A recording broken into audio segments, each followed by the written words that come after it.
यह कहानी एक अर्बन लीजेंड की है जो एकदम सत्य है।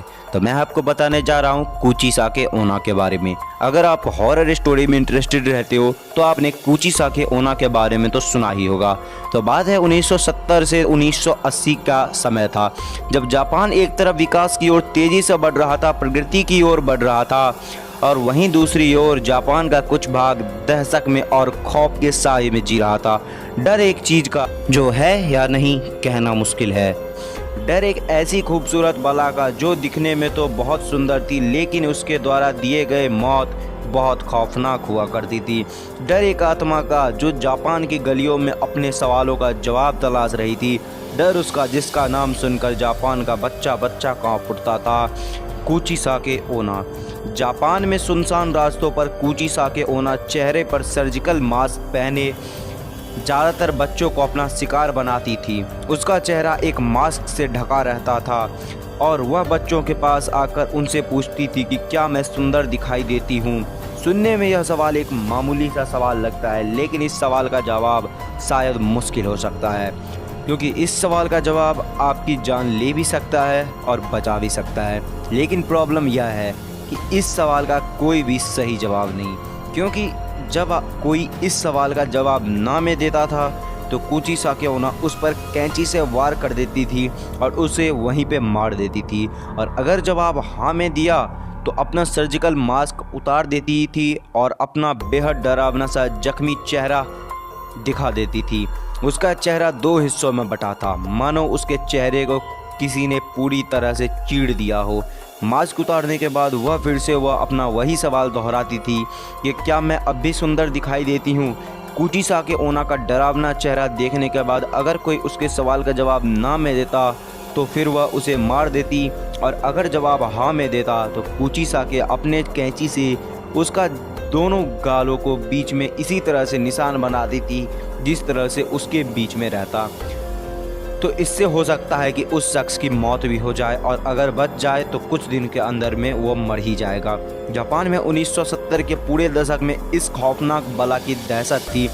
दहशत इतनी कि लोग अपने बच्चों को घर से बाहर नहीं जाने देते थे, और तो और लोगों ने अपने बच्चों को स्कूल जाना भेजना भी बंद कर दिया। ऐसे बहुत से लोग थे जिन्होंने यह दावा भी किया कि उन्होंने कुचिसाके ओना को, इस आत्मा को देखा है। उन दिनों इस खतरनाक चलती फिरती मौत की दहशत इतनी ज़्यादा बढ़ चुकी थी कि जापान सरकार को स्कूल के छात्रों को पुलिस स्टेशन देनी पड़ी ताकि बच्चे बेखौफ स्कूल आ जा सके। लेकिन फिर भी कुचिसाके ओना ने बहुत से लोगों को अपना शिकार बनाया। पर वह ऐसा क्यों करती थी? यह कहानी शुरू हुई लगभग 1200 से 800 साल पहले। जापान के छोटे से गांव में एक बेहद खूबसूरत औरत रहती थी जिसे अपनी खूबसूरती पर बहुत नाज था। वह अपने पति के साथ रहा करती थी जो कि एक सामुराई था। युद्ध के दौरान उसके पति को युद्ध में भाग लेने के लिए जाना पड़ा, और तब वह युद्ध से अपने घर वापस आया तो अपने खूबसूरत पत्नी को किसी गैर मर्द के साथ उसके घर पर देखा। यह देखकर वह सामुराई बहुत क्रोधित हो गया और अपने तलवार से एक ही वार में अपनी बीवी का पूरा तरह घायल कर दिया। उस तलवार की वार से उस औरत का मुंह पूरी तरह से फट गया और कौन तुम्हें खूबसूरत कहेगा, इतना कहकर अब सामुराई हमेशा के लिए अपने घर छोड़कर चला गया। सामुराई की तलवार के घात ने उस औरत को सुंदर चेहरे पर एक बेहद भद्दी और डरावनी स्माइल जैसी घाव बना दिया।